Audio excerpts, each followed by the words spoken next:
दोस्तों हमारे चैनल जी क्लासेस में आपका एक बार फिर से स्वागत है। आज हमारी वीडियो है फर्टिलाइजेशन इन ह्यूमन बीइंग के अंदर कैसे फर्टिलाइजेशन होता है।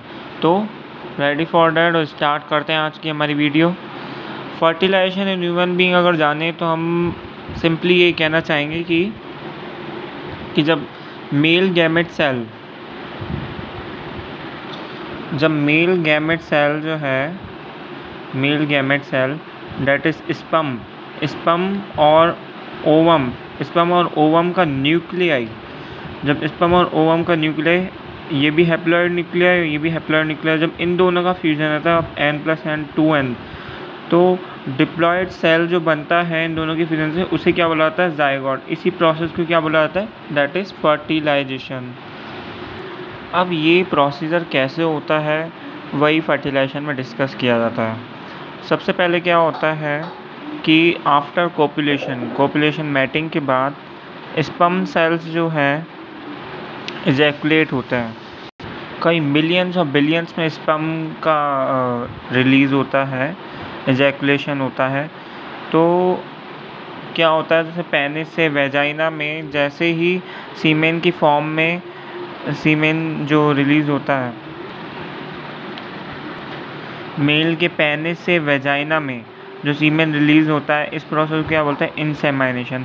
अब जैसे ही वेजाइना में सीमेन पहुंच जाता है, सीमेन है क्या? सीमेन वही है स्पर्म और स्पर्म के साथ जो कई फ्लूइडी सब्सटेंसेस हैं जो कि मेल एसेसरी ग्लैंड्स के द्वारा सीक्रेट हुए हैं। आफ्टर डैट सबसे पहले प्रोसेस जो आती है वो है कैपेसिटेशन। कैपेसिटेशन की प्रोसेस क्या होती है?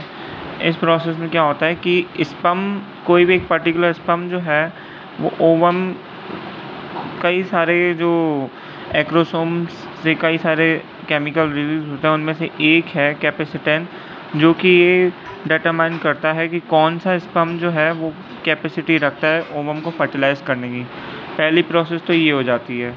दूसरी चीज़ क्या होती है, जैसे ही फिर होता है इंसेमाइनेशन की बात हुआ है, पहले इंसेमाइनेशन और दूसरे नंबर पे कैपेसिटेशन, तीसरे नंबर पे जो होती है वो होती है कॉर्टिकल रिएक्शन। कॉर्टिकल रिएक्शन में क्या होता है कि जैसे कोई भी कई सारे स्पर्म जो है एग के,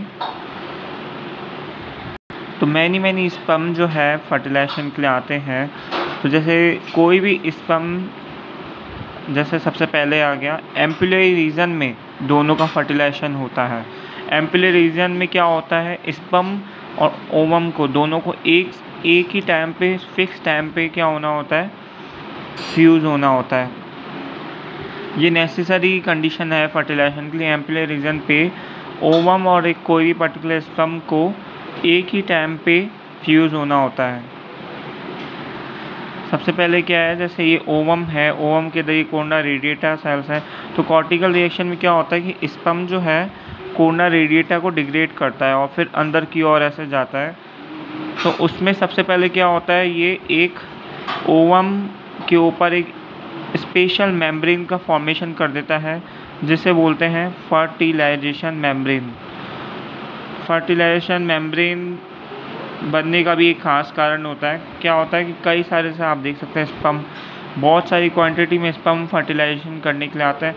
उनमें से जो एक पर्टिकुलर स्पर्म उस फिक्स टाइम पे एम्पुलरी रीजन में फर्टिलाइज कर देता है ओवम को, उसके बाद सबसे पहले कॉर्टिकल रिएक्शन होता है। इस रिएक्शन में क्या होता है कि सबसे पहले ये पॉलीस्पर्मी को रोकेगा, कि मतलब और स्पर्म जो है इसे फर्टिलाइज नहीं कर सकें। ये चेंजेस लाएगा कोरोना रेडिएटा को डिग्रेड करके। तो उसके बाद ये क्या होगा, ये कुछ टाइम के लिए हो पाएगा। इस वजह से क्या होगा, सबसे पहले फर्टिलाइजेशन मेम्ब्रेन बनेगी जो परमानेंटली पॉलीस्पर्मी होने को रोक देगी। तो इससे अगर कोई और भी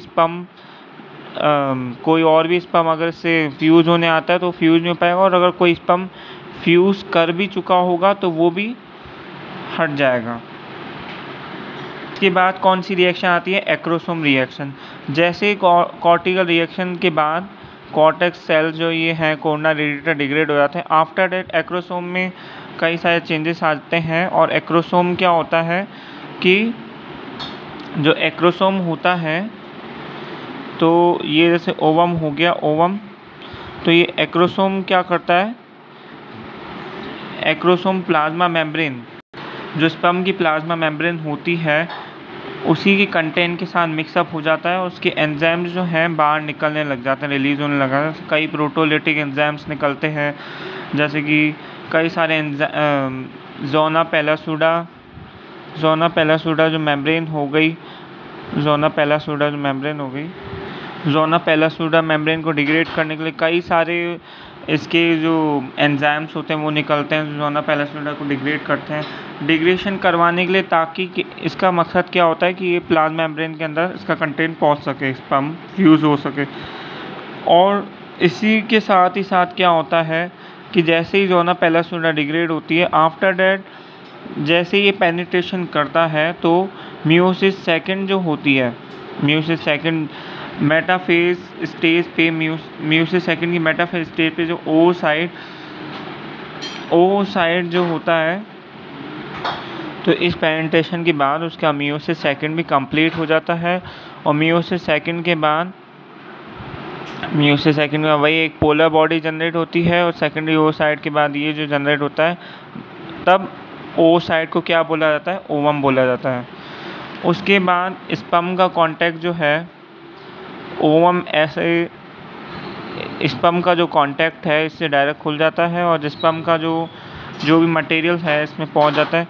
तो दोनों के जो न्यूक्लियाई हो जाते हैं, अब ये एक ही सेल बनने वाला है, दोनों के न्यूक्लियाई एक ही सेल में आ जाते हैं